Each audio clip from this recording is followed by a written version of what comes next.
Gracias. Dijo, dijo Daniel, se me fueron revelados unos secretos que no es permitido compartir. Pero ahí si Dios toca el corazón y Él lo puede compartir, es porque son confidenciales. Eso anoche me dejó. Así es. Pero lo que quiero decir, hermanos, que tenemos un privilegio.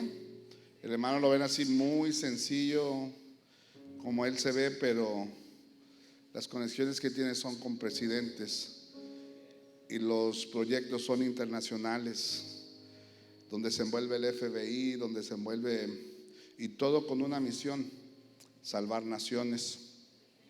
Y todo lo que nosotros hemos hecho hasta este tiempo, en 13 años, y nos hemos esforzado a hacerlo bien, lo que el hermano nos está compartiendo nos va a impartir y nos va a seguir apoyando.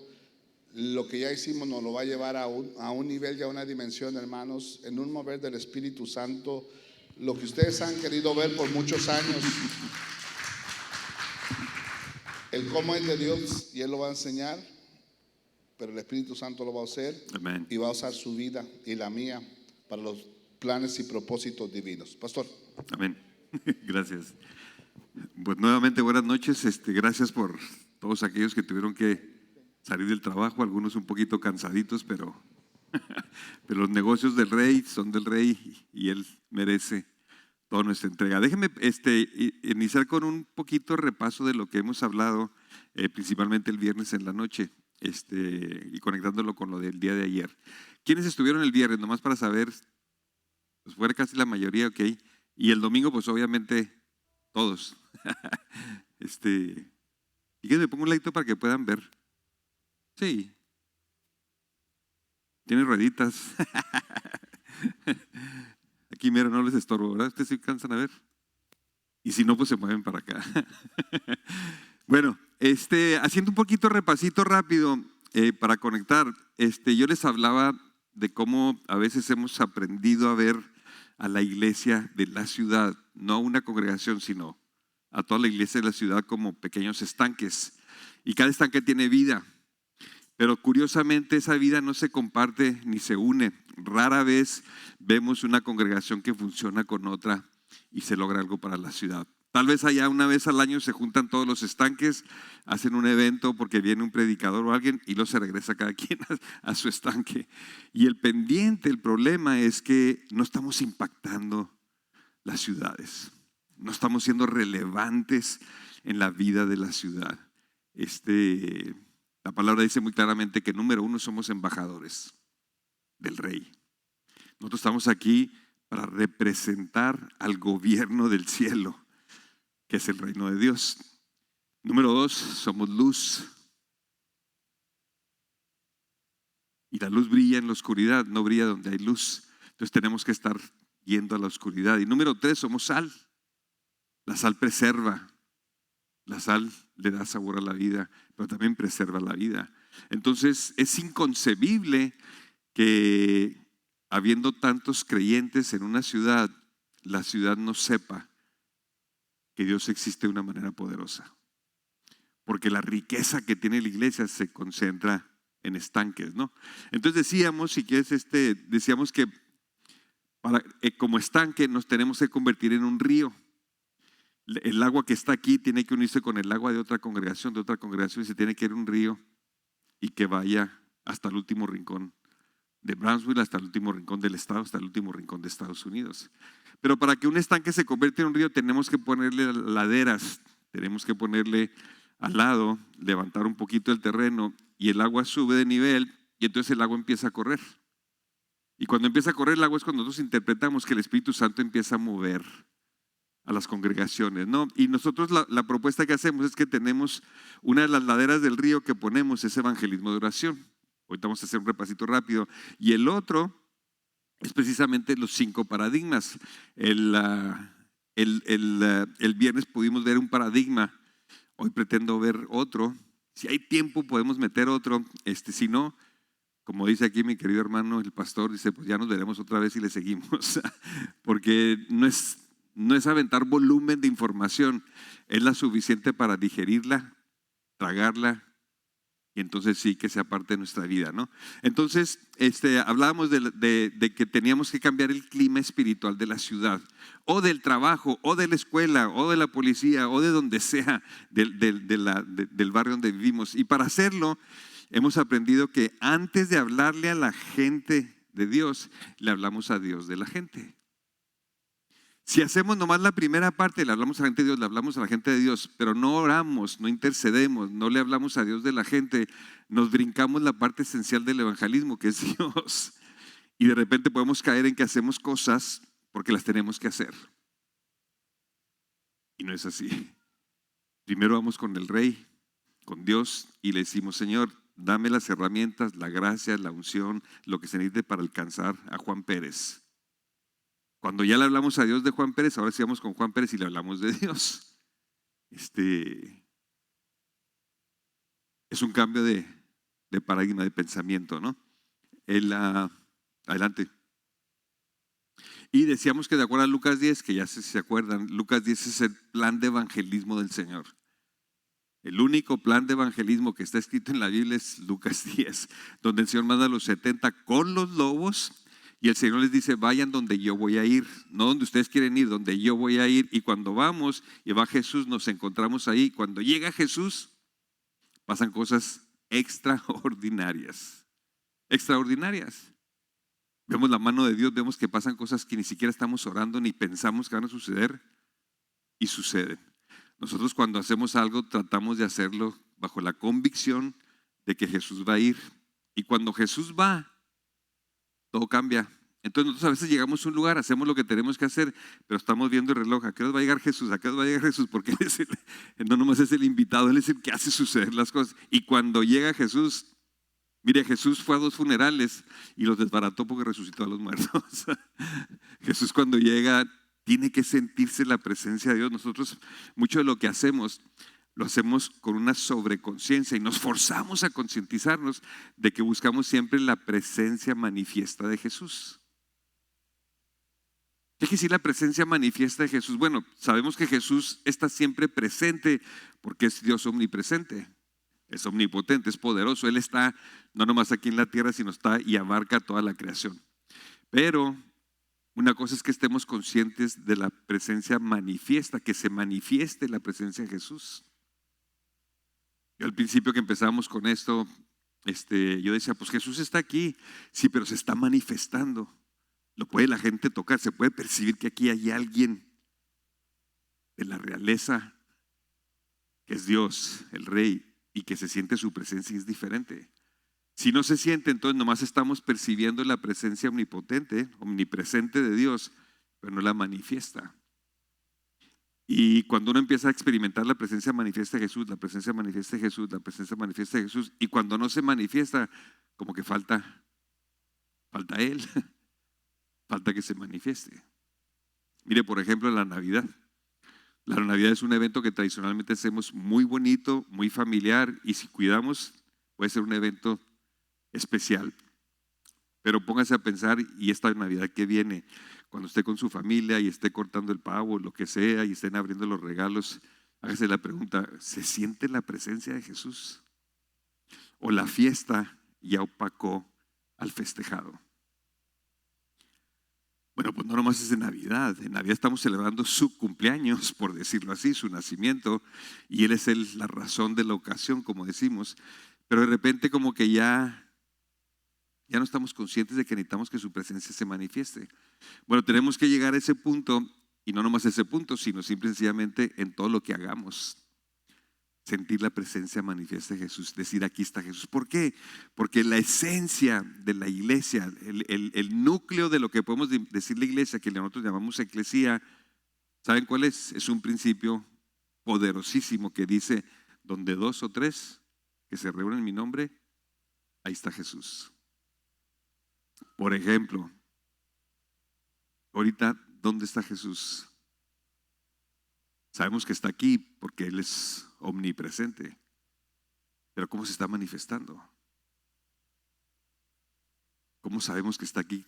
¿Cómo lo sentimos? ¿Cómo lo percibimos?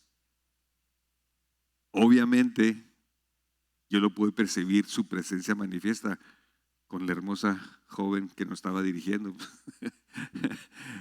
En el canto, en el espíritu de la hermanita, en su pasión por cantar, ahí se está manifestando la presencia de Jesús. Esperemos que con lo que compartamos ahorita empiecen a experimentar la presencia de Jesús en su palabra. Pero tenemos que hacer ese esfuerzo, vamos a llamarle sobreconciencia, para estar conscientes de que se trata de Él. Y después de Él se sigue tratando de Él. Y después de Él se sigue tratando de Él. Entonces, cuando nosotros vamos a evangelizar, de acuerdo a Lucas 10, llevamos la presencia de Dios en nosotros. Y cuando manda a los 70, que es el plan de evangelismo, la Biblia es muy clara, dice hay que hacer 4 cosas. La primera, bendecir. Dice, declarad paz al lugar donde vas, a la casa donde vas. Segundo, come y bebe lo que ellos te den, no lo que tú compras y les das, lo que ellos te den. Y cuando nos envía con los lobos. No le voy a pedir que levanten la mano, pero yo les pregunto, ¿quién de ustedes estuvo con un lobo la semana pasada? ¿A quién de ustedes un lobo le pichó la comida? Si no está pasando eso, no estamos siguiendo el modelo de evangelización de Jesús. Y lo dice, cuando estés con el lobo, lo bendices. No llegas y lo mandas al infierno y le dices que le apesta el hocico, que huele muy feo, que tiene unos dientes muy filosos. No te metes a su vida ni lo acusas de nada, porque nosotros no fuimos enviados a condenar, como Jesús no fue enviado a condenar al mundo, sino a salvarlo. Y nosotros somos sus embajadores, entonces representamos lo que Él es.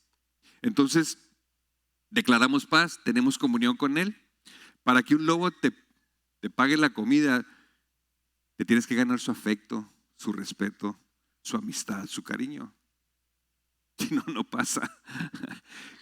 Una vez que comemos con el lobo, se empiezan a caer las diferencias y las barreras, porque la mesa es fascinante. Si usted algún día dice, quiero estudiar un tema de la Biblia, estudie la mesa.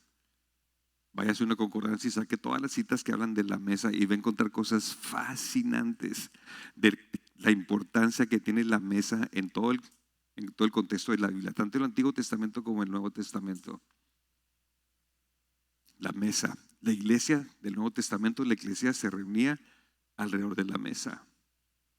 Cuando termine todo, que estemos en las bodas del Cordero, vamos a estar sentados en la mesa. Y todavía, que es algo que yo todavía no entiendo, Jesús nos va a servir a la mesa. ¿Cómo? La mesa inclusive tiene un efecto social. La mesa se comparte, en la mesa se hacían negocios, en la mesa se hablaba, en la mesa se llevaban las cargas unos de otros, en la mesa sucedía todo. Por eso dice la palabra que se reunían en las casas, porque ahí en la mesa, en la comida, pasan cantidades de cosas. Pónganse a pensar, qué curioso, en las culturas donde vayan, no me acuerdo, no me interesa China, Japón, lo que ustedes quieran y manden. La cocina, la mesa siempre es muy importante. Nosotros como mexicanos, no se diga, ¿no? La cocina de la casa está de este tamaño y todos estamos en la cocina porque ahí se están calentando las tortillitas, de ahí sale el guacamole y todo lo demás. Porque en la mesa se rompen muchas barreras porque comemos juntos, comemos de la misma mesa. Entonces, tenemos comunión con el lobo en la mesa y luego es cuando el lobito empieza a abrir su corazón y presenta su necesidad. Y cuando presenta su necesidad, nosotros oramos por la persona. Cuando oramos por la persona, no usamos la fe del lobo, sino usamos nuestra fe para que Dios bendiga al lobo. Cuando Dios contesta la oración del lobo, la necesidad del lobo, ¿qué creen que pasa? El lobo mismo dice, yo quiero conocer a tu Dios. Porque tiene un encuentro con el poder de Jesucristo, con el poder de la oración. Y es cuando la gente entonces empieza y tiene interés en conocer. Nosotros, como lo hacíamos antes, era que forzábamos a alguien y le hablábamos y le hablábamos y lo forzábamos y le hablábamos que se va a ir al infierno y que va a pasar no sé qué tantas cosas para convencerlo acá que tiene que entregarse a Cristo. Y que empezamos a encontrar que mucha gente lo hace. Hace una oración, se entrega a Cristo, pero no vemos el fruto. ¿Por qué? Porque tal vez no fue una convicción, una conversión. A lo mejor nomás tuvimos una guerra de argumentos y dominamos su argumento. Y él dijo, bueno, vamos, a veces predicamos el cielo hablando del infierno. Y cuando la gente se da cuenta que si sigue pecando, se va a ir al infierno, la gente dice, no, yo no quiero ir al infierno, entonces me convierto. Y de repente, ¿dónde está el amor de Dios? Sí tenemos que hablar de la convicción de pecado, pero la convicción de pecado es para llevarnos a aquel que murió por nuestros pecados, que es Jesús. Y el deseo de ir al cielo tiene que ser porque estamos enamorándonos de Jesús y queremos estar con Jesús. Entonces, cuando Dios responde, entonces dice la Biblia que entonces cuando uno proclama y dice, el reino de los cielos ha llegado a esta casa. No va a llegar, ya llegó. ¿Es perfecta la casa con el lobo? No, no es perfecta, pero el reino ya llegó, que es otro tema del reino. A veces, como cristianos, no estamos tan conscientes de lo que es el reino de los cielos. Porque es curioso, en el reino de los cielos estamos incluidos todos, buenos y malos. Hay trigo y hay cizaña. Sigue siendo el reino de Dios, pero va a llegar un día en que se va a levantar la cosecha y la cizaña se va a quitar y se va a quemar. Y va a quedar lo que es puro. Pero es el reino de Dios. Entonces a veces el reino de Dios llega a una persona sin que la persona ni siquiera tenga conciencia. Fascinante el tema. Entonces, de ahí, esa es una ladera que tenemos que poner. Nosotros le damos evangelismo de oración o Lucas 10. Cuando empezamos como congregación a aplicar principios como esos, empezamos a ver que se empieza, el estanque se empieza a recorrer. Pero tenemos que poner el otro lado para que sube el agua, entonces que corra. Entonces nosotros sugerimos 5 paradigmas de cómo tenemos que cambiar nuestra mentalidad, porque estamos acostumbrados a ser estanque y no queremos dejar de ser estanque. Pero tenemos que dejar que corra el agua del Espíritu. Entonces, de los paradigmas, estuvimos viendo el primero, que decíamos, el primer paradigma que manejamos es: somos llamados a discipular naciones, no solo individuos. Yo la primera vez que escuché esto y que lo empecé a analizar, yo dije, me reventó la mente, porque yo estaba concentrado 100% a discipular personas, individuos, que es bíblico, pero estaba ignorando todo el otro plan de Dios que es glorioso para discipular naciones. Cuando le empezamos a creer a Dios, que Dios quiere discipular más allá que a la persona, fue cuando Dios empezó a abrir las cosas, las experiencias en mi propia vida. Fue cuando les platiqué de la cárcel, de la ciudad, y ahorita estamos trabajando en 450 ciudades en todo el mundo y hemos visto cosas extraordinarias. La cita que manejamos pues es, como yo les decía, Mateo 28:19, que es: id pues y hacer discípulos de todas las naciones. Unas traducciones dicen a todas las naciones, pero ninguna traducción dice en todas las naciones. Y yo le llamo el pequeño más grande error que hemos cometido, que hemos entendido que Dios nos envía a discipular en las naciones y no a las naciones. Y esa preposición, cuando la ponemos en contexto bíblico, que es de o a todas las naciones, cambia toda la perspectiva.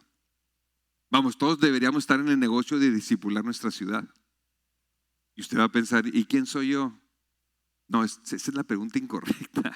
Nunca empiece usted un proyecto de Dios preguntando quién soy yo. Siempre, cualquier cosa que haya que hacer, empiece preguntando quién es Él. Y ahí descansamos. Porque si empezamos preguntando quién soy yo, se acabó el corrido. Nos descalificamos así. Pero nuestra calificación para hacer la voluntad de Dios no está en nosotros, está en Él. Y Él pone en nosotros el querer como el hacer. Él ya nos dio dones, nos dio talentos, nos dio hermandad, nos dio familia, nos dio el Espíritu Santo, nos dio su palabra. Cuando empezamos a ver todo el equipamiento ese, entonces ya no somos nosotros, es Él en nosotros, ¿no? Y más cuando concretamos, según Efesios, donde dice que Dios preparó desde antemano las obras para que nosotros camináramos sobre ellas. Ni siquiera son nuestras obras, son las de Él. Bueno, paradigma número 2. Ahora sí lo ponemos, por favor. ¿Qué dice el paradigma número 2? Unas cosas que tenemos que cambiar. El mercado ha sido redimido y ahora es necesario poseerlo o reclamarlo. A lo mejor usted lee esto y dice, no tengo la menor idea de qué está hablando. ¿Cuál es el mercado? ¿El 7-Eleven? ¿O de qué estamos hablando? ¿Redimido? Yo pensé que nosotros, seres humanos, éramos redimidos, no una ciudad. Y luego tenemos que poseerlo, tenemos que reclamarlo para el rey. ¿Cómo? Y ahí es donde vemos, entonces empezamos con esta cita bíblica, que es la base y el fundamento de cambiar este paradigma. Y es Lucas 19:10. Mire qué interesante, porque el Hijo del Hombre ha venido a buscar y a salvar a los que se habían perdido. Eso es lo que dice la palabra, eso no dice la Biblia. La Biblia no dice que el Hijo del Hombre vino a buscar y a salvar a los que se habían perdido.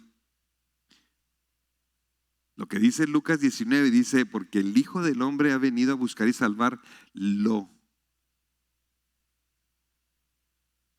Si usted se acuerda de las clases ahí en primaria de gramática, lo es un artículo indefinido, no es un artículo personal. Cuando dice él, artículo definido, es un ser humano masculino. Cuando dice ella, es un ser humano femenino.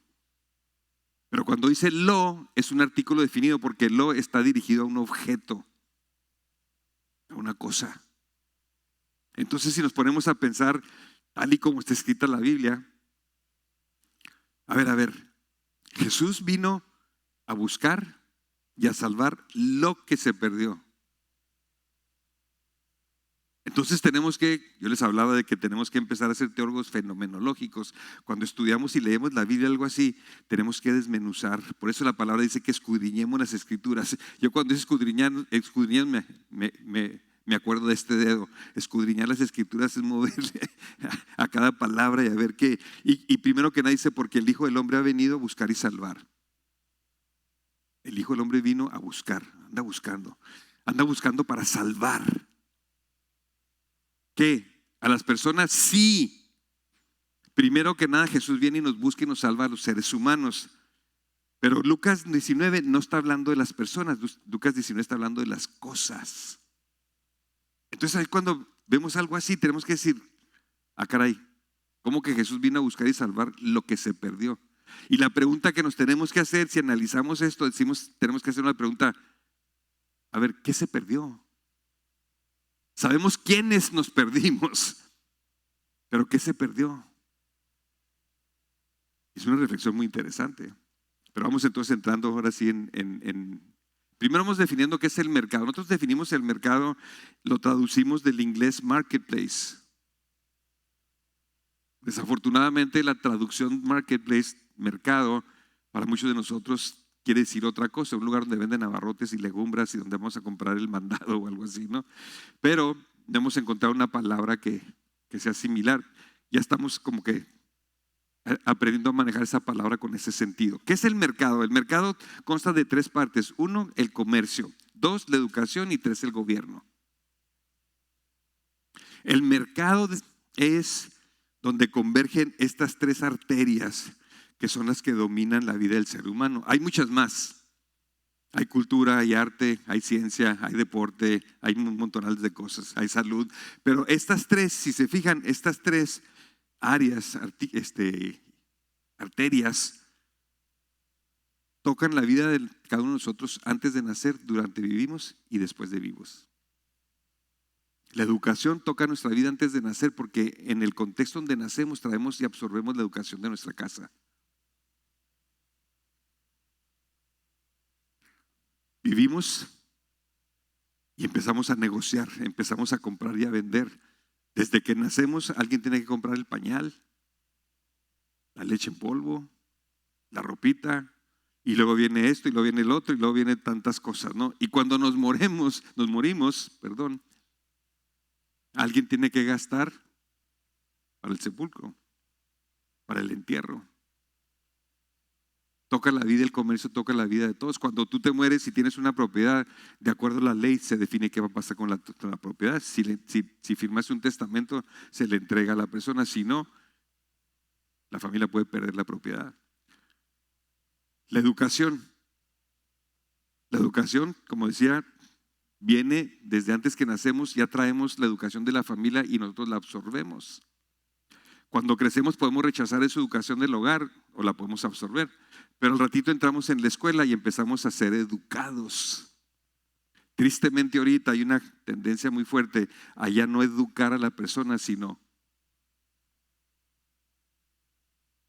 adoctrinar a la persona. a decirle cómo tiene que pensar y cómo tiene que creer. La educación en aquellos entonces era enseñarle a los niños a sumar y a restar. Ahora les enseñan si son hombres o son mujeres. Perdimos ya el rumbo, pero es un área que nos toca a nosotros. Y de acuerdo a cómo nos somos educados, así vamos a dejar un legado a los que vienen detrás de nosotros. El gobierno, pues no se diga. Nuestros padres o nuestra mamá cuando estaba embarazada de todos nosotros, cada uno de nosotros, tenía que pagar impuestos, tenía que ir al seguro, tenía que ir al médico, tenía que hacer un montón de cosas. Cuando nacemos se nos da un nombre y un apellido con un registro civil. Y de ahí en adelante tenemos que hacer todo dentro del contexto del gobierno. ¿Qué se puede, qué no se puede, qué es contra la ley, qué es a favor de la ley? Si rompes la ley vas a ir a la cárcel, si no pasa esto. O sea, todo está en cómo nos autogobernamos. Cuando mueres sigue lo mismo. Tu descendencia tiene que continuar con el gobierno. Ahora, si se pueden ver en esas tres áreas que estamos hablando, yo les llamo arterias, porque hay más áreas, pero en esas tres arterias tenemos responsabilidad nosotros como cristianos en impactar, en ser embajadores del Rey en esas áreas. Tenemos una responsabilidad de ser luz en esas áreas. Tenemos una responsabilidad de ser sal en esas áreas. Si usted está pensando, sí, claro que sí, bueno, yo le preguntaría, ¿y cuál es la estrategia? ¿Qué estamos haciendo al respecto? Y tristemente la iglesia se ha apartado del mercado para meterse al estanque y trabajar en el estanque. Y entonces vemos sociedades completas que la presencia del reino de Dios no existe. La influencia de la luz, de la sal, de tantos embajadores y embajadoras no se manifiesta. Entonces, para alcanzar al mercado, tenemos que ir al corazón de la ciudad. Para alcanzar una ciudad, tenemos que ir al corazón de la ciudad. ¿Cuál es el corazón de la ciudad? Es el mercado. Cuando hablamos de transformar ciudades, cuando hablamos de discipular naciones, de repente dices tú, ¿cómo disipula una nación? Pues así como discipulamos a un individuo, al corazón. Bueno, ¿cuál es el corazón de una ciudad? Esas tres áreas es lo que define cómo se mueve la ciudad en cada parte del mundo. Y cada ciudad tiene su propio corazón.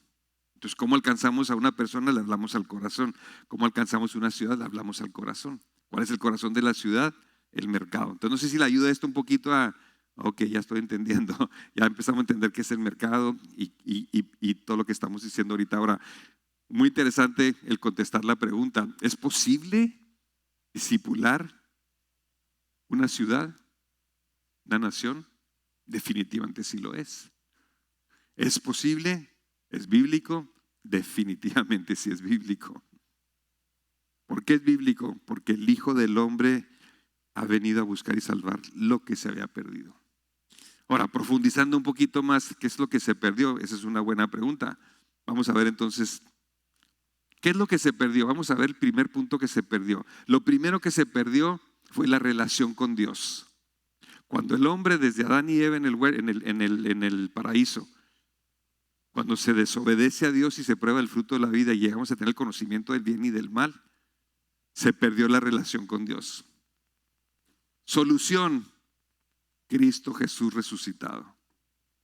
La solución a lo que se perdió en nuestra relación con Dios, Jesucristo. Por eso vino Jesús.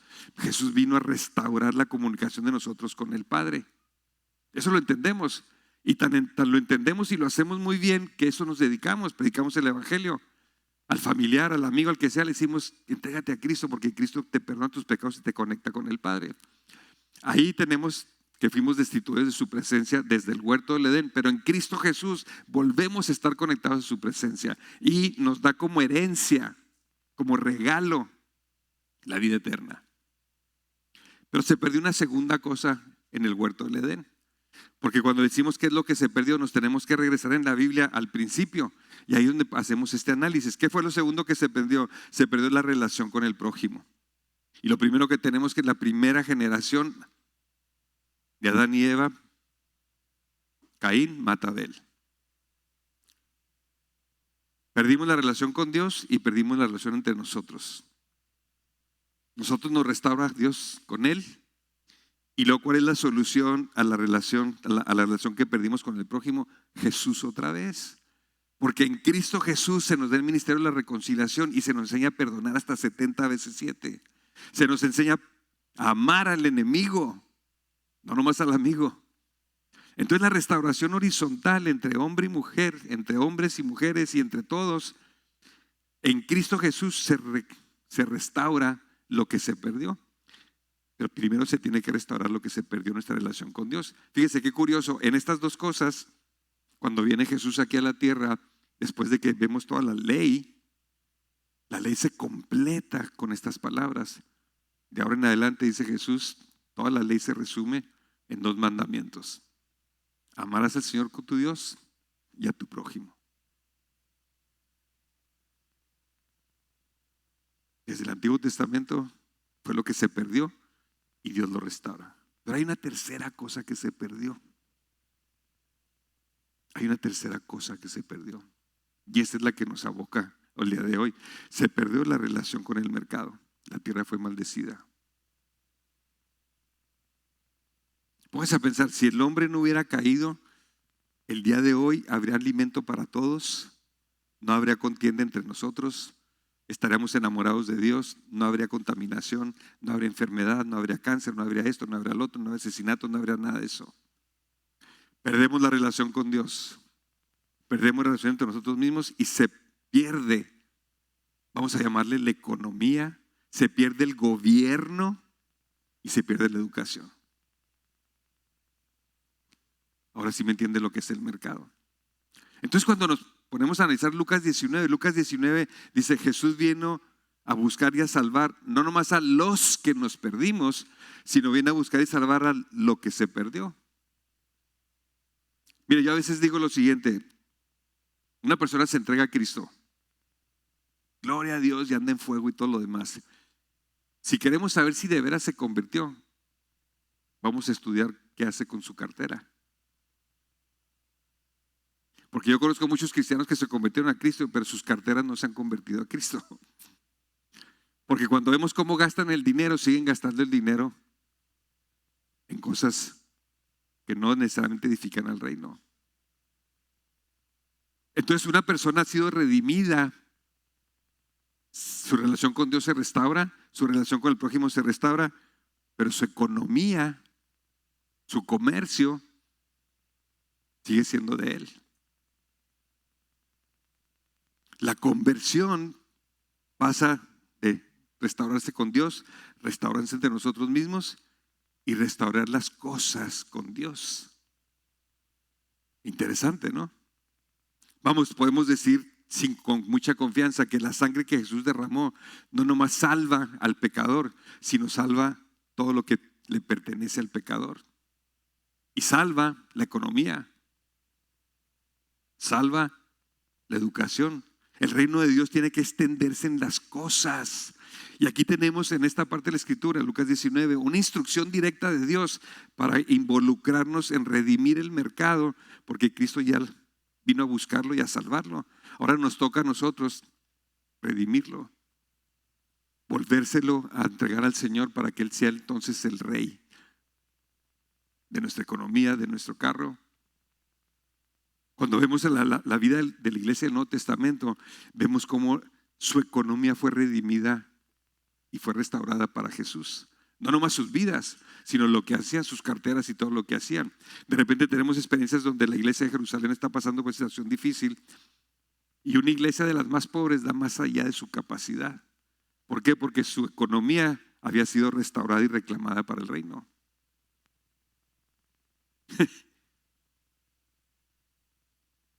De repente empezamos a entender que el cristianismo no nomás es tu vida y tu relación con Dios y métete al estanque con todos los que piensan igual y conocen lo mismo. De repente, si es eso, más la restauración con el ser humano entre nosotros. Hemos sido llamados a amar a nuestro enemigo. ¿Cómo es posible? Pareciera que la palabra amar contradice el efecto y el hecho de amar a un enemigo. Pero así es. Porque en la economía de Dios, Él viene a restaurar lo que se perdió con el prójimo, no nomás con nuestra familia, sino con cualquiera en la ciudad. Y el tercer paso, adicionalmente a eso, viene a restaurar la economía, el gobierno, el mercado. Mire, en Latinoamérica, porque nosotros hemos caído en el cuento de los números, nosotros pensamos así: si queremos alcanzar una ciudad, que es la manera equivocada de verlo, vamos a alcanzar Brownsville. Pues entonces vamos a predicar el evangelio a individuos, vamos a discipular individuos. Cuando seamos el 51%, ya discipulamos Brownsville. ¿Ya? Porque la mayoría somos cristianos. Y pensamos que es cuestión de números, y no es cuestión de números. Es cuestión de la presencia del Rey y de la manifestación de su poder. Entonces, de repente creemos que es por números y no por hechos. Como que estamos en el libro de Números del Antiguo Testamento, tenemos que irnos al libro de los Hechos del Nuevo Testamento, donde se manifiesta el poder de Dios, el mover del Espíritu Santo, y empezamos a ver ciudades transformadas, regiones transformadas. Entonces, pensamos que es cuestión de números, y para sorpresa de muchos, hay países que se calcula que más del 60 o hasta el 70% son cristianos. Y usted pensaría, un país que el 60-70% son cristianos, gloria a Dios, es un país cristiano. Pero usted analiza el país y ve en una transparencia la vida del país y se da cuenta que no es así. Le voy a platicar el caso específico de Guatemala. Guatemala, por estadística y por evidencia, se declara la nación que tiene más cristianos de cualquier país de Latinoamérica. Se calcula que son más del 60% cristianos. Si le agregamos un 10% de católicos, que aunque tenemos diferencias doctrinales, pero dentro de los principios viven y creen lo mismo, o básicamente lo mismo: hacer el bien, respetan, no cometen abortos, todo esto, estaremos hablando que probablemente Guatemala tiene el 70% de creyentes. No me estoy metiendo a cuestiones denominacionales ni nada, nomás estoy diciendo gente que cree lo mismo en su estilo de vida. Pero qué curioso, hace como 4 años se hizo un estudio de toda Latinoamérica y los 17, 18 países se pusieron el mejor al peor. Y el criterio no fue de dinero, sino el criterio fue familias destrozadas, drogadicción, adulterio, todo lo que descompone a una sociedad. ¿Sabe qué lugar tiene Guatemala? ¿Usted qué pensaría? Si el 70% son gente de convicción, de principios, usted diría Guatemala tiene que estar mero arriba, ¿no? Pues no, Guatemala está en el penúltimo lugar, arriba de Haití. Y la pregunta es, a ver, esto no tiene congruencia. No tiene congruencia. Si hay tantos cristianos, ¿por qué no se refleja en la vida de la nación la presencia de Dios? ¿Sabe por qué? Porque los individuos han sido redimidos, pero la nación no ha sido redimida. Cristo vino a buscar y salvar a Guatemala, y los cristianos de Guatemala no están enfocados a discipular la nación. Entonces no nos vayamos con la finta de que si somos muchos, ya el reino de los cielos se manifiesta en todas las áreas. No es así. Tenemos que seguir el mandato de ir y discipular a las naciones. No nomás discipular individuos, sino también naciones. ¿Por qué? Porque Cristo Jesús vino a buscar y salvar lo que se había perdido. Ahora mire qué interesante. Adelante. Colosenses 1, 19, 20.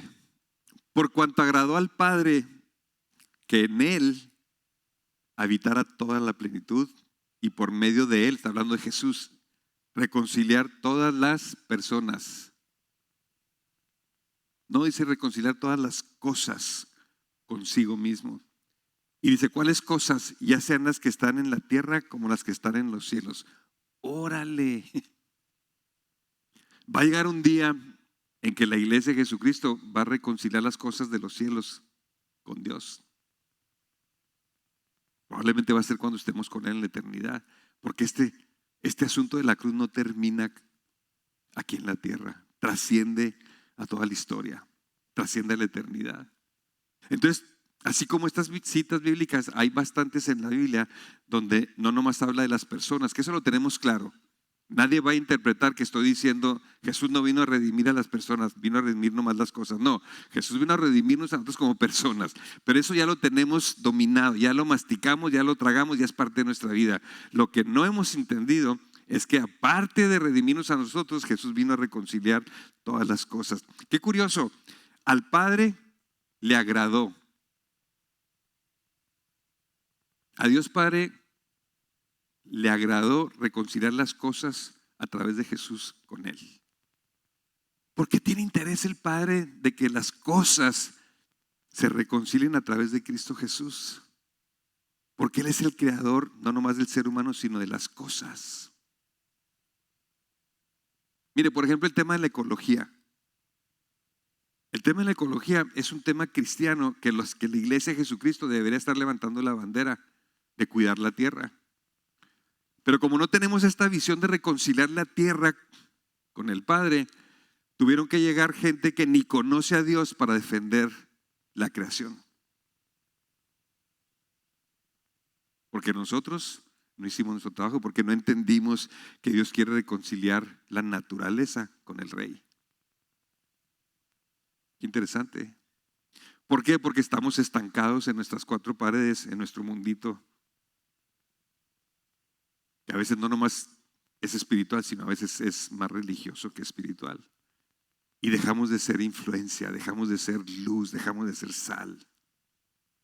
Jesús cuando vino aquí a la tierra, no nomás salvó individuos, sino salvó economías, salvó gobiernos, salvó instituciones. Ustedes dicen, a ver, ¿de qué está hablando él? Jesucristo vino y fue el primero que empezó a abolir la esclavitud. Un problema social. Y Jesucristo decía, olvídense de tratar a los esclavos como esclavos, los tienes que tratar como hermanos. Porque no hay excepción de personas, ya no hay ni esclavo ni libre. Jesús vino a redimir toda la carga que tenía la mujer de desprestigio y de discriminación. Jesús vino y aparte de morir en la cruz para salvarnos a nosotros mismos, empezó a cambiar mucha de la manera como se vivía, empezó a cambiar gobierno, empezó a cambiar leyes, empezó a cambiar cuestiones sociales. ¿Por qué? Porque era congruente con este tema. No más que hemos tenido, como yo les decía el viernes, hemos tenido una visión de túnel. No vemos el bosque porque vemos los árboles y dejamos de ver todo el contexto de la muerte de Jesús en la cruz, de hasta dónde abarca. Y de repente, en pleno siglo XXI, en el año 2000, estamos empezando a decir, caray, nos hemos equivocado en esta área. Ni siquiera teníamos bajo el radar temas como estos. Y son palabra de Dios que está escrita hace 2000 años. Y no nomás está escrita, Jesús lo demostró. Los apóstoles del Nuevo Testamento lo demostraron. La eclesía del Nuevo Testamento lo demostró. Pero a través de los años nos hemos enclaustrado tanto que perdimos la visión global y la dimensión poderosa de la muerte de Cristo Jesús en la cruz hasta donde abarca. Se lo voy a poner en términos más concretos. ¿A Dios le interesa el trabajo de cada uno de nosotros? ¿O a Dios le interesa que seamos salvos y lo demás ahí a ver cómo le va a mi hijo? Que si tiene trabajo, que si no tiene trabajo, es su problema. Yo ya lo salvé y ya cumplí. ¿A Dios le interesa que el refrigerador de tu casa funcione? Y de repente como que hemos divorciado la redención de la persona con la redención de las cosas que Dios quiere reconciliar con el Padre. Para Jesús, para Dios es tan importante tú como lo que haces y lo que tienes. Tu casa, tu carro, tu trabajo, la escuela. No nomás la educación de tus hijos, la escuela donde van tus hijos. La policía, el gobierno. pero como cristianos nos hemos enclaustrado y hemos dejado de ver el alcance de lo que hemos sido llamados. Y el ejemplo y el modelo bíblico es Zaqueo. Todos sabemos de Zaqueo. Todos hemos predicado y hemos comentado Zaqueo. Pero Zaqueo tiene un área muy interesante que todos como que la tenemos cegada y lo vamos a ver ahorita. Dice lo siguiente: y un hombre llamado Zaqueo, estamos hablando de Lucas 19, que era jefe de los recaudadores. Eso le está diciendo que era un empleado del gobierno. Era un burócrata, era una persona que se le pagaba para que cobrara impuestos. Era el SAT, era el IRS, trabajaba para el IRS. ¿Ok? ¿Por qué la Biblia nos dice cosas como estas? Porque en el contexto de la Escritura siempre cada palabra y cada tema y cada punto tiene que ver con todo lo que nos va a decir. Aquí ya me está diciendo que aquí existe un hombre que se llama Zaqueo, me da su nombre y me dice que era jefe de los recaudadores. No era el del SAT, era el director del SAT. Era jefe de los recaudadores de impuestos. Y lo dice, y era rico. O sea, fenomenológicamente hablando, esta escritura nos está diciendo de este hombre. Este hombre se llamaba Zaqueo, era jefe del gobierno y tenía mucho dinero. Y la referencia que hace de que tenía mucho dinero es porque un servidor público se supone que no debe tener tanto dinero, pero este sí tenía. Pero no podía, dice, y trataba de ver quién era Jesús. ¿Qué nos está diciendo? Este hombre en su mundo de gobierno, después nos enteramos que era corrupto, por eso tenía mucho dinero y era rico, por eso nos está diciendo que es rico ahorita. Este hombre escuchó de Jesús y Jesús venía a su ciudad. Iba a pasar por la calle donde él trabaja. Y él dice, yo tengo que conocer ese Jesús porque dicen cosas extraordinarias. O a lo mejor es un revolucionario. O no sabe qué onda, pero por todo el mundo anda hablando de Jesús. Y nos dice la Biblia que este hombre quería conocer a Jesús. O sea, lo quería conocer como el Jesús que nosotros conocemos, para nada. En aquel entonces Jesús no era el Salvador, nadie lo conocía como nada de eso. Simplemente era el hijo de un carpintero que se oía que hacía milagros, que la gente que estaba enferma se sanaba, que había resucitado un muerto. Caray, pues yo quiero conocer quién es. Entonces Zaqueo quería ver a Jesús, pero no podía por la multitud, porque era como un desfile. La gente se agolpaba porque iba a pasar Jesús caminando y la gente lo quería ver. Y este hombre Zaqueo no podía verlo. Y nos dice un dato muy interesante, porque era bajo de estatura, era un chaparrito. ¿Qué tiene que ver? ¿Por qué nos tiene que decir la Biblia que estaba chaparro? Cuando uno escudriña las Escrituras se hace estas preguntas. ¿Por qué no dice? ¿Por qué nos dice su estatura? Pues si era alto, si era chaparro, ¿qué? Pero todo lo que la Biblia dice en cada parte de la Escritura tiene una razón de ser. Nos está hablando, nos está armando el contexto. Nos está creando, está escribiendo la película. Está definiendo la escena. Y todo tiene que ver con todo. Era un hombre chaparro. Dice, y corriendo delante se subió un sicomoro. Un árbol. Interesante el árbol sicomoro. El sicomoro, si usted lo busca, el sicomoro donde estaba en Israel, donde se da el sicomoro, son árboles gigantes. No son como los sicomoros que conocemos a veces aquí en México o en otros lugares. Eran árboles gigantes. Crecían hasta 4 o 5 pisos de altura. Unos árboles impresionantes.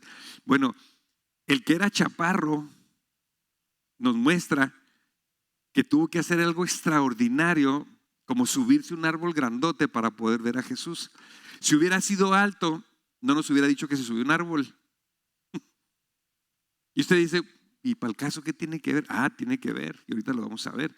Pero de repente, el estudiar las Escrituras, fenomenológicamente hablando, es meterse a la película y ver la escena y preguntar, ¿y por qué me dijo que era chaparro? Y se llama Zaqueo, pero era chaparro, pero Jesús venía caminando. ¿Por qué se amontonaba la gente? Y empieza uno a entender un contexto y la palabra de Dios se empieza a hacer viva. Se empieza a hacer una película extraordinaria. Entonces se sube a un sicomoro para verle. ¿Qué quería Zaqueo? Verlo. No quería adorarlo, no quería platicar con él, no le iba a preguntar nada, nomás lo quería ver. Pero como era chaparro y se sube a un árbol, nos muestra que este chaparrito tenía muchas ganas de verlo.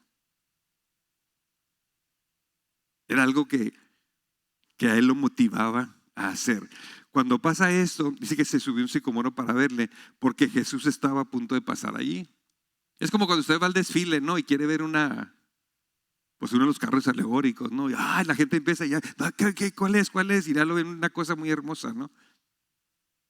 ¿Qué dices, pues? Cuando Jesús llegó al lugar, aquí está el chaparrito en el árbol, quiere ver a Jesús. Cuando Jesús llega, Jesús miró hacia arriba. Vamos parándole ahí. Jesús miró hacia arriba. Jesús miró hacia arriba, buscando a un chaparrito. Porque el chaparrito se subió y ahí estaba la vista de Jesús. Si hubiera estado atrás, no lo hubiera visto. Si hubiera sido alto, hubiera sido parte de la multitud. El ansia, las ganas de ver a Jesús, ni siquiera conocerlo, nomás de verlo, le dio un espacio. Y mire lo que está aquí muy interesante. Esa palabra de Jesús miró hacia arriba nos refleja el carácter de Jesús. ¿Quién es Jesús?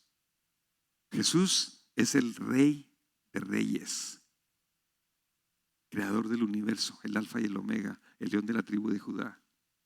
Los títulos de Jesús se acumulan. Y si Jesús es el Rey de Reyes, un rey en nuestra cultura y en nuestra historia del ser humano, un rey nunca mira para arriba. No sé si saben ustedes esto.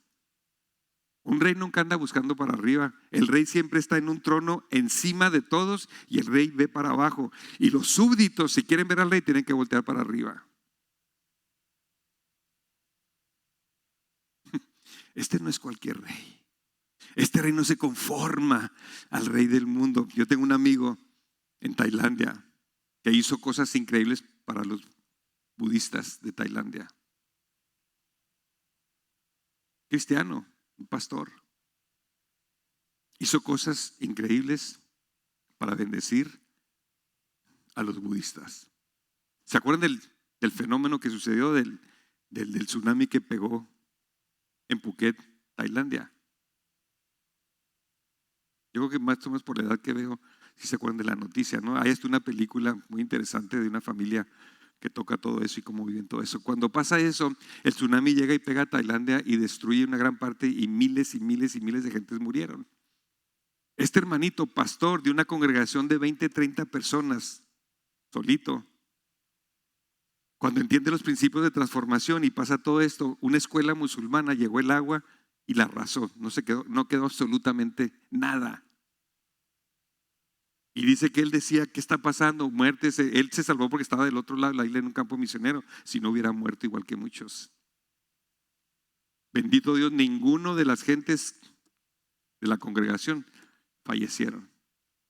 Pero cuando vio la devastación y empezó a entender, yo soy llamado a discipular a esta nación. Y cuando hay crisis en una ciudad o en una nación, es el momento oportuno para que llegue la luz. ¿No?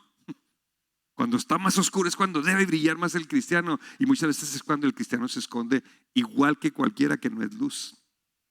Entonces llega él y ve el problema y escucha la voz de Dios y le dice, quiero que construyas la escuela. Estamos hablando de millones de pesos. Y él tiene una iglesita de 30 personas, una congregación. Y dice el Señor, primer comentario, son musulmanes, son budistas. ¿Cómo que le va a construir un cristiano una escuela a ellos? Así pensamos nosotros en nuestra religión y esa es la mentalidad de estanque.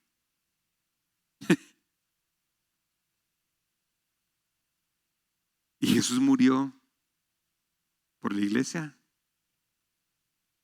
Jesús murió por el mundo. Del mundo Jesús saca la iglesia. ¿Para qué? Para que la iglesia siga amando al mundo. Y hemos claudicado esa función. Ya no entendimos Juan 3:16. Porque de tal manera amó. ¿Cuál es?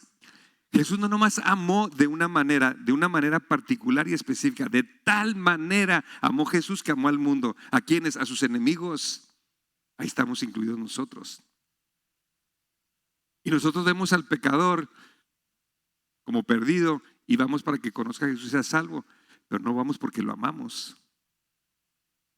Por eso en evangelismo de oración decimos, antes de hablarle al de Dios, háblale a Dios de él para que nazca el amor de Dios en ti. Cuando vayas con el pecador, ya vienes amándolo. Lucas 10, declara paz. Siéntate a comer con él. Sé amigo de él, come junto con él. Si tiene una necesidad, ora por él. Totalmente distinto, ¿no? Entonces él dice, ¿y cómo le hago? Entonces el pastor lo que hace es que se va al lugar y ora. Dice, ok, Señor, si tú quieres que construya una escuela, y una de las veces que voy a orar está la prensa y está Miss Universo. Y así como lo oyen en Miss Universo. Porque mucho de lo que hace una señorita como esas andan viendo necesidades del mundo y convocan a gente para ayudar y todo lo demás. Entonces cuando está ahí, llega Miss Universo y él está, y llega la BBC, que es la cadena de noticias más grande de Inglaterra, y lo entrevistan. Y le dice, usted fue testigo, usted vio que quiere decir, no. Dice, ¿qué está haciendo aquí? Pues es que Dios me mandó para construir la escuela otra vez. ¿Cómo que sí? ¿Cómo le va a hacer? No tengo la menor idea. Y Miss Universo voltea y lo escucha y le dice, ¿cómo? Y le dice, sí. Y lo Miss Universo cuando lo oye, agarra el micrófono y dice, tenemos que apoyar aquí al pastor, mande dinero para construir la escuela. Y empieza a llegar el dinero. Pero el pastor está batallando, le voy a construir, si es dinero, ¿por qué no construye una iglesia? No, tú no construyes iglesias, nosotros no nos dedicamos a construir iglesias. El que la construye es Jesucristo, porque la iglesia son personas, somos personas. Pero hemos gastado dinero en los edificios y no construimos la iglesia. Él decía, si no tengo dinero para construir mi propia iglesia, hoy voy a construir con dinero una escuela musulmana. Bueno, es budista. Llega el ejército y uno de los miembros del ejército se entera que aquí está un loco que dice que él va a construir la escuela, que no tiene dinero, porque en la entrevista que le hacen le dice, ¿y cuánto dinero tiene en la bolsa? Y dice, nada, pero es por fe. Muchos se rieron, pero Miss Universo no se rió y dio la noticia. Eso generó que el soldado le dijera a su jefe y el jefe le dijera al jefe, y llega a los oídos del rey. Del rey de Tailandia. Y él le dice, a ver, investiguen a esa persona que quiere construir.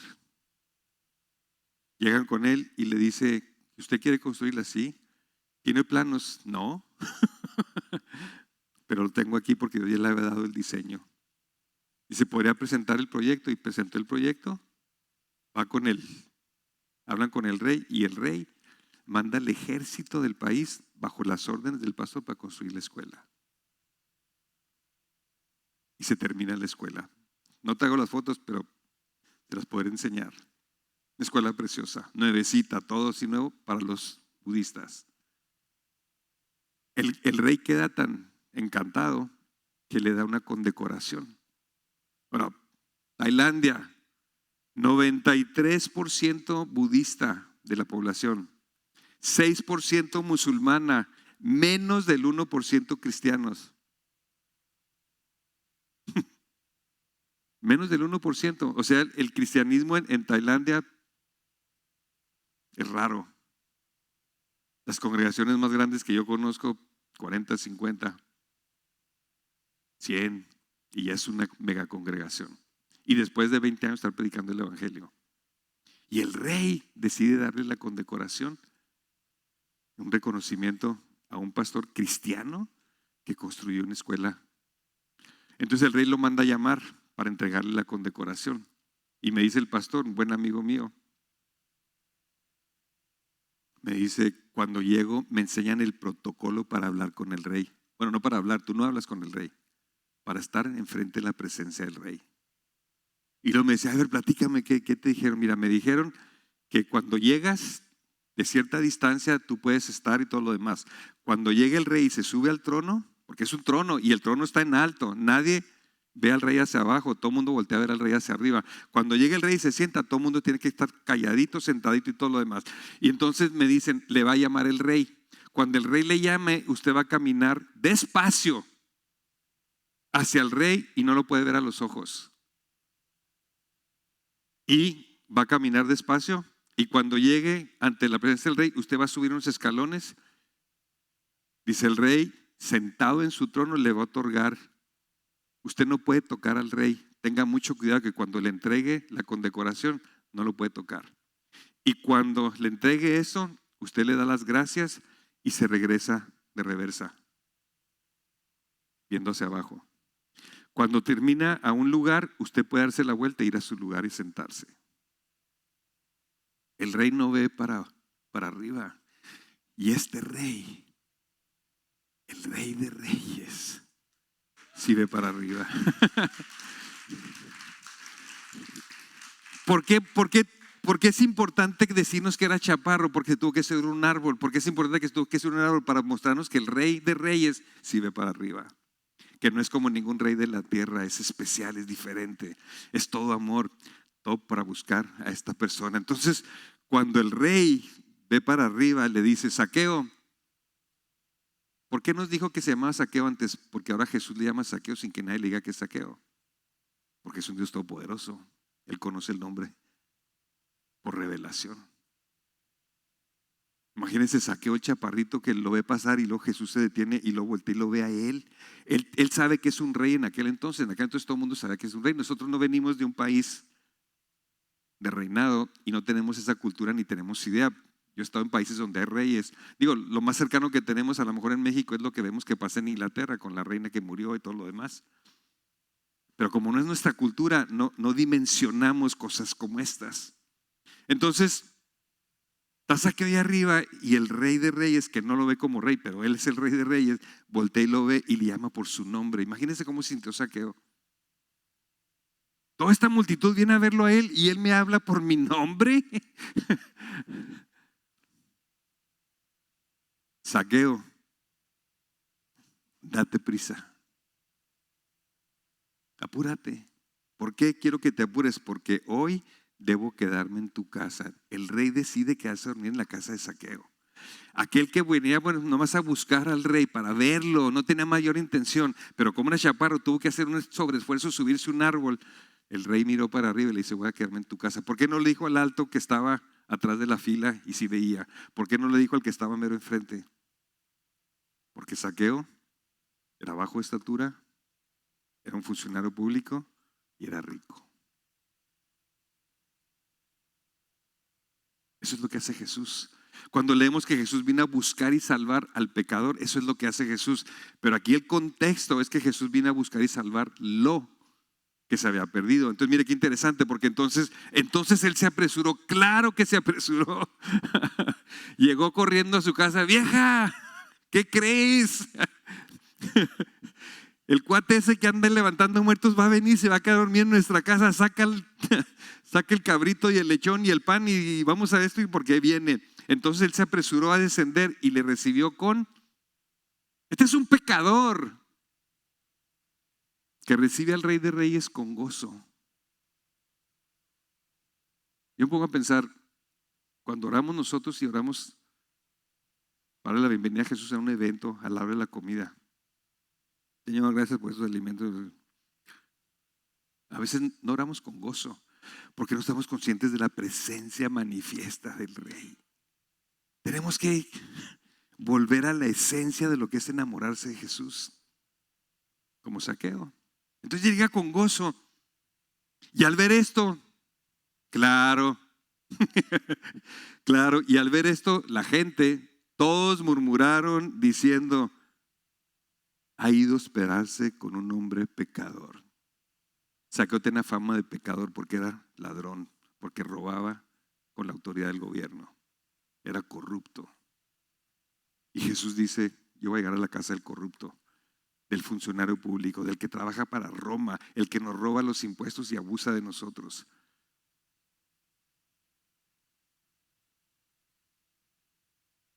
Y luego pasa algo sorprendente porque la siguiente cita nos desconecta de la película y nos enseña una escena diferente. Yo en esos temas digo, ay Señor, ¿por qué? ¿Por qué no continuó la película como iba tan padre con todos esos detalles y todo lo demás? Y luego, ¡pum! Porque mire lo que sigue en el versículo 5. ¿Qué dice el versículo 5? Y Zaqueo, puesto en pie, dijo al Señor, he aquí Señor, la mitad de mis bienes daré a los pobres y si en algo he defraudado. Por favor, Zaqueo, ¿cómo que si en algo he robado? Claro que he robado. Si en algo he defraudado, como dándose baños de pureza. Si en algo he defraudado a alguno, se lo restituiré 4 veces por cuadriculado. ¿Qué pasó? Este es el versículo 5. ¿Qué pasó con el versículo 4 al 5? Cuando uno estudia la Biblia fenomenológicamente se mete estos detalles.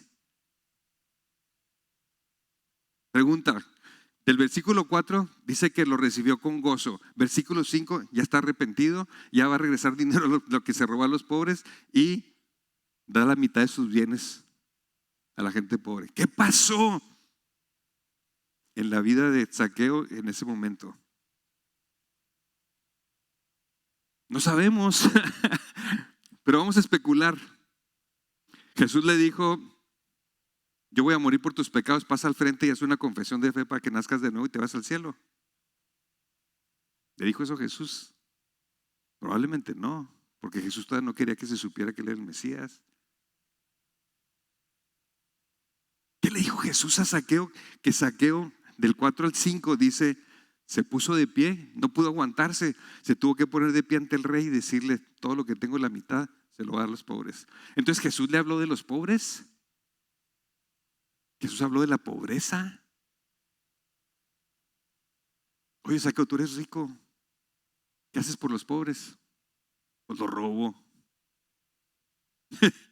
No sabemos qué le dijo, pero lo que sabemos es que algo pasó en la vida de Zaqueo. Y entonces Zaqueo responde y Jesús dijo, hoy ha venido la salvación a esta casa, ya que él también es hijo de Abraham.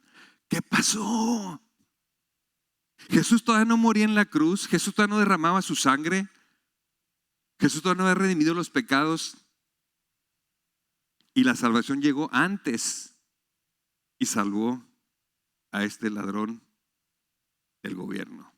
Y Jesús dice, hoy ha venido la salvación a esta casa.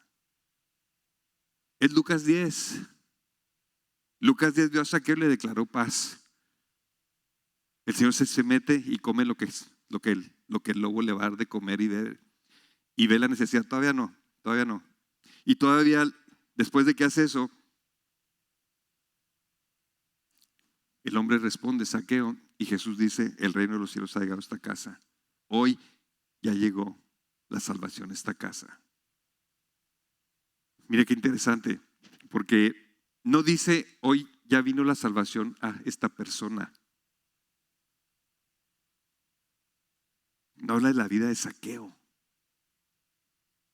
Habla de la casa es oikos en griego, y oikos son los habitantes que vivían en una casa. Y por lo general la casa, el oikos, había casas hasta de 50 personas, había casas de 30 personas, había oikos de todo eso, porque era el papá, la mamá, los hijos.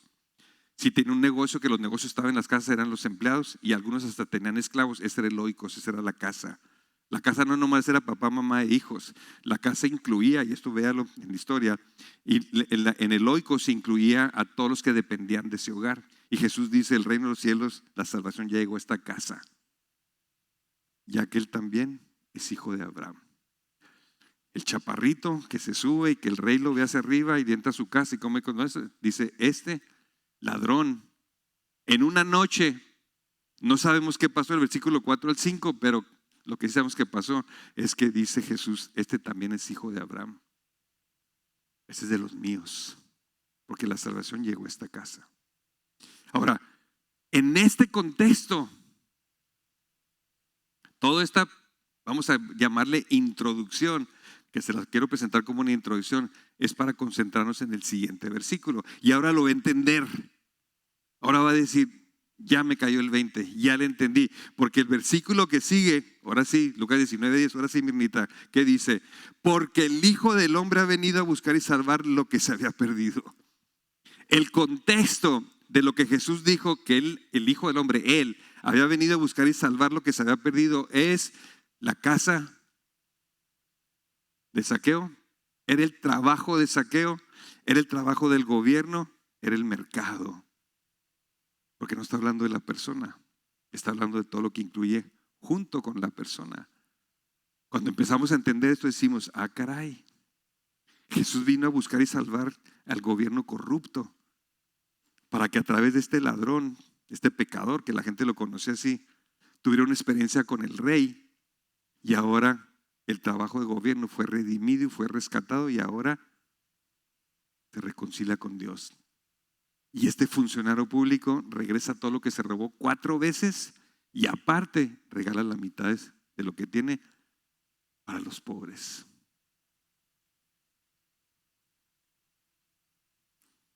Ahora dígame, ¿qué tan errados andamos en la iglesia moderna del día de hoy que no hemos entendido? Por eso no discipulamos naciones, porque no habíamos entendido pasajes como estos. Al Padre le plació redimir todas las cosas en Cristo Jesús, las cosas.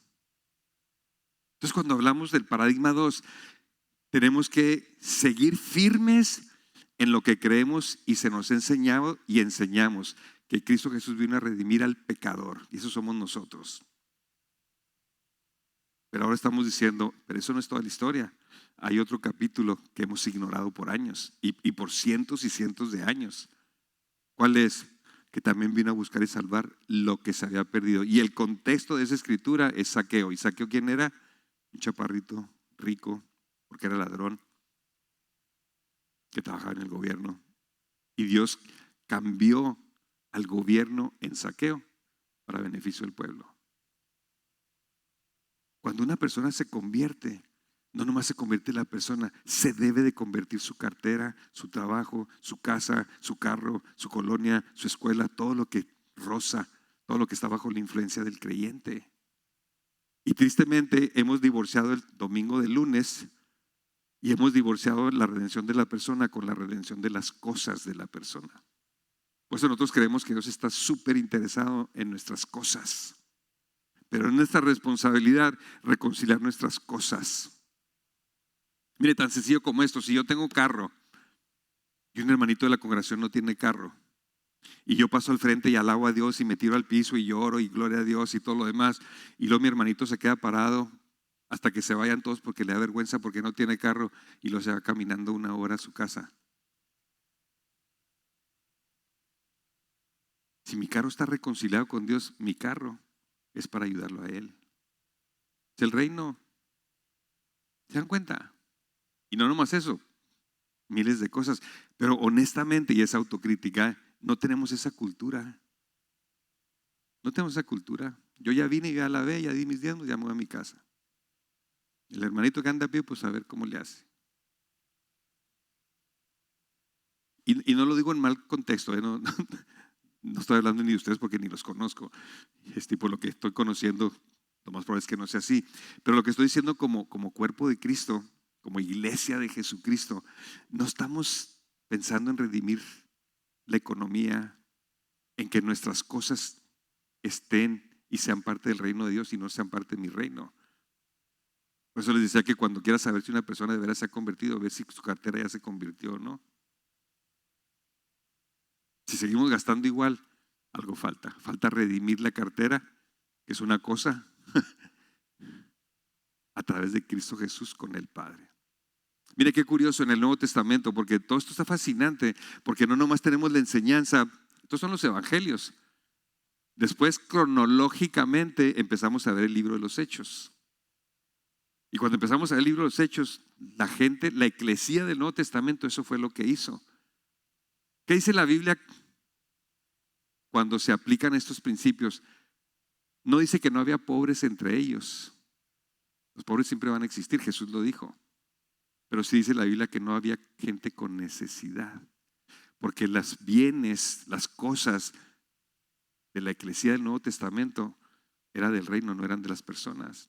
Y se ayudaban unos a otros, vendían terrenos para bendecir a los otros. Había un sentido muy diferente al que tenemos ahorita.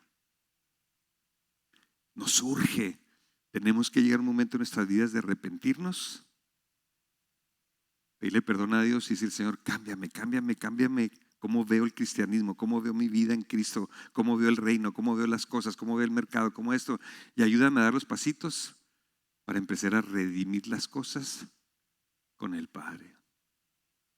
Cuando hagamos eso, el mundo va a voltear y va a decir: ¿quiénes son estos?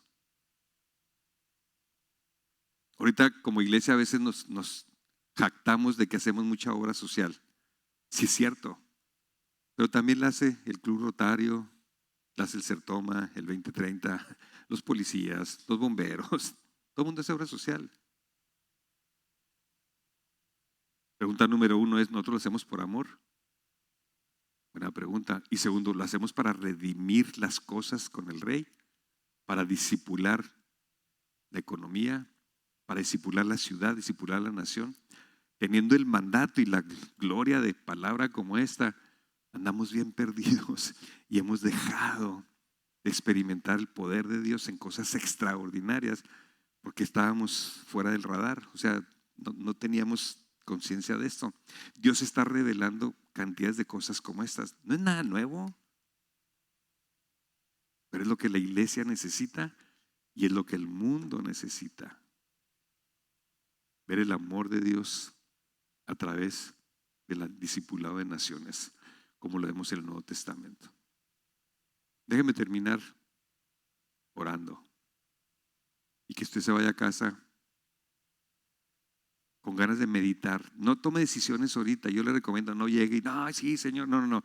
Dígale: Señor, ayúdame a masticar esto, sacarle todo el juguito y luego digerirlo, y luego que esa comida se haga parte de nuestro cuerpo, de nuestra esencia, de nuestro ser. Y con el favor de Dios, que esa impartición del Espíritu Santo aquí adentro empieza a provocar un cambio de mente. Porque no se trata de: ahorita voy a vender el carro y se lo voy a los pobres. No. Se trata primero de ser impregnados con los principios bíblicos, con lo que la Biblia dice. Y una vez que esté en nosotros, ahora sí, vamos dando pasitos pequeños. Empezar con una cosita, empezar con otra, pero cambiando el paradigma. Por eso decimos 5 paradigmas pivotales que nos ayudan a cambiar. Tenemos que cambiar muchas cosas, pero estos son el segundo que yo les presento de 5 para poder ir caminando hacia completar la misión que tenemos. La misión que tenemos no más es ser salvos y irnos al cielo, sino es transformar nuestras ciudades, nuestras naciones, con el poder del Evangelio, por amor a Dios y al prójimo. Tan sencillo como eso, pero nos hemos quedado truncos. ¿Por qué no me gustaría orar, impartir y que el Espíritu Santo haga la obra? A mí me tomó años. Cuando yo empecé a ver esto por primera vez y lo empezamos a ver, queríamos salir corriendo y hacer cosas, pero nos dimos cuenta de que si corremos, volvemos a lo mismo, hacemos cosas. Tiene que haber un cambio aquí. Y el cambio que sucede aquí tiene que pasar acá arriba. Y entonces sí, hagamos lo que tengamos que hacer. Y cada quien lo tenemos que hacer en base al don y la gracia de fe que Dios nos ha dado. Unos van a ir más a prisa, otros van a ir despacito, pero todos tenemos que caminar hacia allá. Y es un proceso, pero es un proceso hermoso. Cuando de repente una congregación empieza a abrazar estos principios, se empieza a volcar hacia la comunidad, hacia afuera. Y la gente empieza a decir: yo quiero conocer al Dios de ellos. Ellos son diferentes. Ellos no son como otros. Esos son de veras. Y entonces la gente entra al reino y son añadidos. Pero no son añadidos a un estanque, son añadidos al río, y el río, pum, te lleva. El río te lleva el agua, no se estanca. Llega donde tiene que llegar, y el estanque la gente tiene que venir a beber. Y si no viene, no bebe. El río llega donde está la necesidad. El estanque tiene que poner anuncios para que venga la gente a beber. Ese no es el propósito de Dios. El estanque debe de existir para restaurar, para sanar, para preparar, para equipar, para convertirse en un río. Amén. Padre, te damos la gloria y la honra, Señor. Jesús, Jesús, Jesús.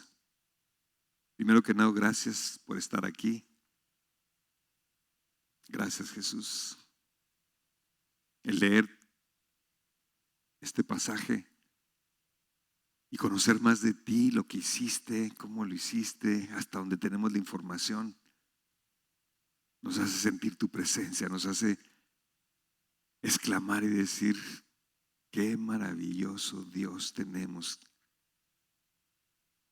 Parece que las palabras no son las correctas, pero podríamos decir: qué Dios tan humilde tenemos, que se hizo como nosotros, siendo rey, volteó hacia arriba, se mete a la casa de un pecador, come lo que le den, convive.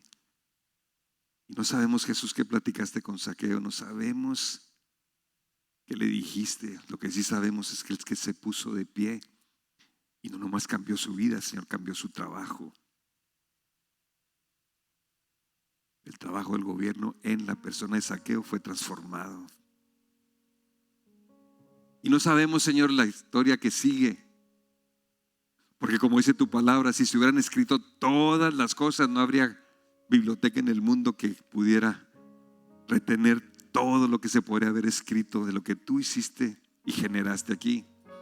No sabemos qué hizo Zaqueo con ese dinero, cómo ayudó con el 50% a los pobres, cómo fue y le pidió perdón a la gente que había robado y les dijo: discúlpeme, perdón, yo no conocía al rey, pero aquí está 4 veces más. Qué glorioso tiempo de que la gente pudiera haber visto un funcionario público del gobierno de Roma, el que perseguía a los cristianos y los quemaba vivos. Uno de ellos cambiando el mismo gobierno desde adentro, porque tú estuviste en su casa, te metiste en la casa de un lobo. Jesús, el ver y entender los detalles nos hace adorarte, Señor, nos hace decir: qué increíble. Nos hace enamorarnos más de ti, Jesús. Nos hace querer ser más como tú, Jesús. Jesús, ayúdanos, Jesús. Ayúdanos a ver más allá de los árboles. Queremos ver el bosque, Señor, desde arriba. Queremos ver en el bosque los lagos, los pajarillos, toda la riqueza que hay en un bosque, y no nomás topetearnos con árbol tras árbol tras árbol, Señor.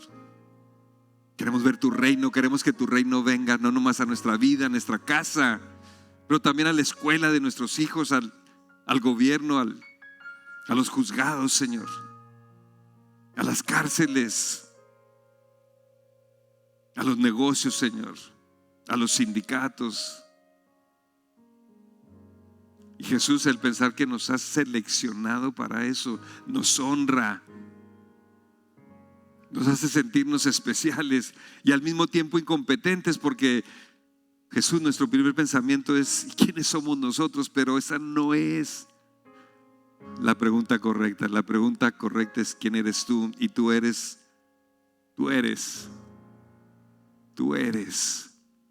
el gran yo soy. Jesús, yo, con la gracia que me has dado, Señor, la experiencia que nos has dado, yo imparto en esta hermosa congregación, Señor. Yo imparto, Señor, este sentir, estos principios, Señor, para que con tu ayuda, Señor, haya un efecto en el interior de cada uno de mis hermanos, de mis hermanas, Señor. Y que de aquí se inicie un proceso, Dios. Y que esa semillita, Padre, que traemos e impartimos, que está basada en tu palabra, Señor. Y la fe viene del oír, y el oír de tu palabra de Dios, Señor. Que germine, Dios, que nos ayudes y les ayudes a buscar de ti, Señor, buscar de tu Espíritu Santo, para que tú les marques la pauta, el camino, la manera, Señor.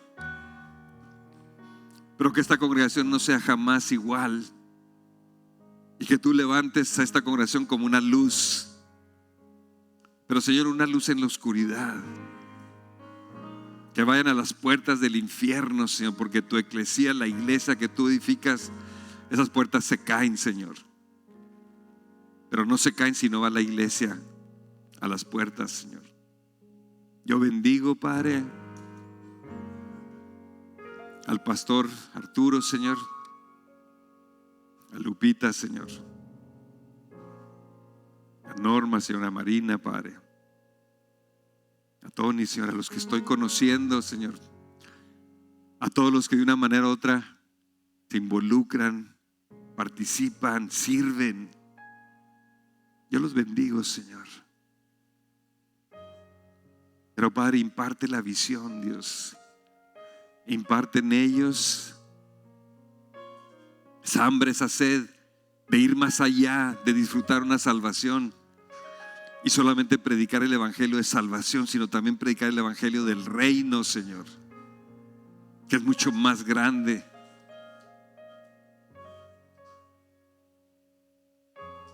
Y Padre, que tú de esa manera podamos poner todos una sonrisa en tus labios, Señor. Que podamos alabarte y adorarte, sirviéndote de esa manera. Y que nosotros podamos gozarnos, Señor, sin parar por las cosas que tú has planeado y que tú haces y que vas a hacer y que has hecho, Señor. Porque has sido bueno, Señor, con esta congregación, Padre. Y Jesús, que vivamos conscientes de tu presencia manifiesta, porque tú estás aquí. Llegaste antes, te vas después, y cuando lleguemos a donde vamos ya estás ahí otra vez. Tú estás consciente de tu presencia y a veces nosotros no.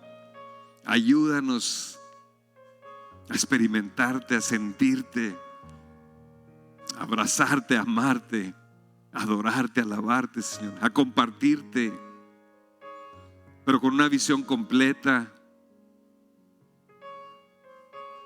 más allá de lo que pensamos o creemos, Señor.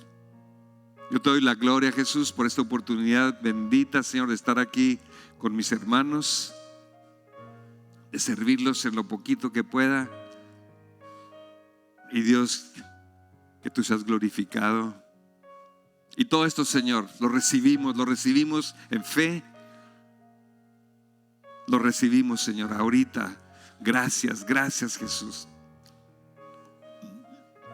Y todo esto lo declaramos, lo proclamamos, lo sellamos, Señor, bajo el nombre poderoso de todo nombre. Bajo el nombre, el único nombre dado a los hombres para salvación. El nombre donde todo mundo va a doblar su rodilla, va a lanzar sus coronas. Y ese día no va a haber argumentos ni peros. La convicción va a ser tan fuerte que hasta el más pecador va a tener que reconocer que tú eres quien dices que eres. En ese nombre, el solo pensar, Señor, que vamos a mencionar tu nombre juntos, con un mismo sentir, Señor, nos emociona, nos llena de expectativas, Señor, porque vamos a mencionar ese nombre, el nombre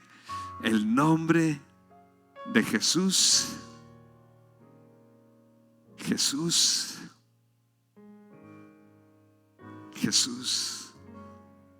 Te amamos, Señor. Amén. Hermanitos, que Dios los bendiga, que pasen todos buenas noches y nos veremos cuando nos veremos. Amén.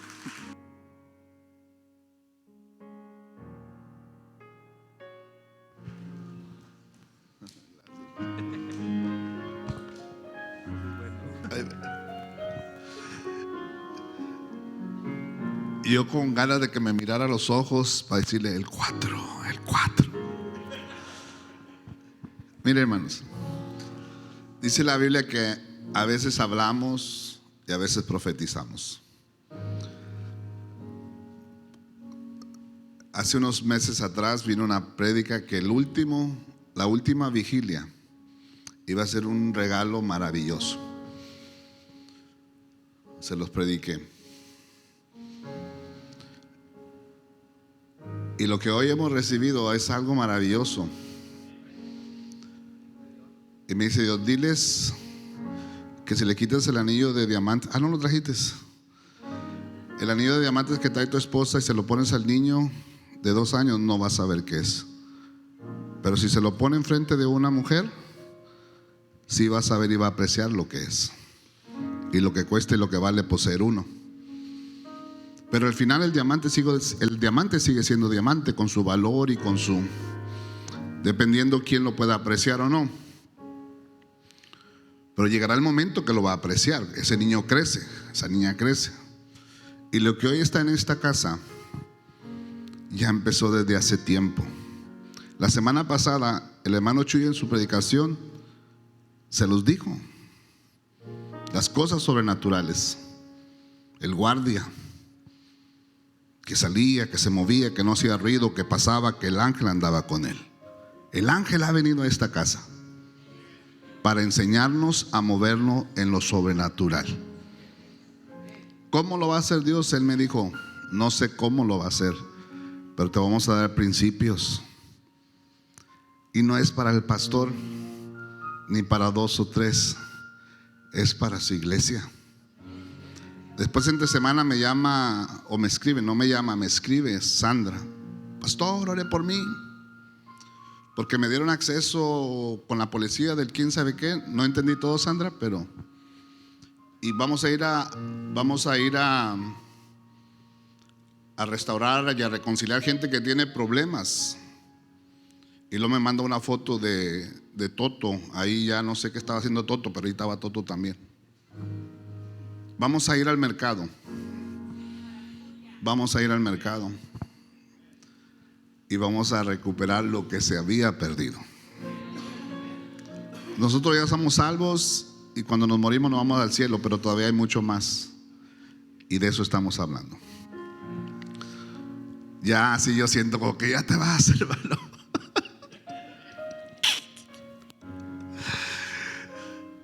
Ya te tienes que ir mañana, porque anoche al oírlo hablar ya no tengo tiempo. Mire, he estado orando, pensando, ¿cuándo dejo el trabajo? ¿Cuándo dejo el trabajo?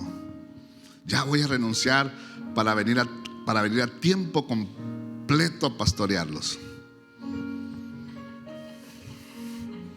Anoche, nomás en oírlo, dijo, si alguien me hubiera enseñado esto a mí cuando tuve que entregar mis empresas y dejarlas por irme a pastorear, yo digo, Señor, permitiste que alguien cometiera el error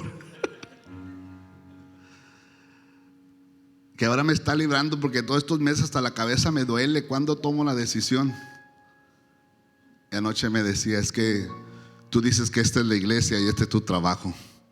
Tu trabajo también es la iglesia. Y muchas cosas que en poquito tiempo hemos aprendido, de preguntas que había aquí, decisiones que tengo que tomar.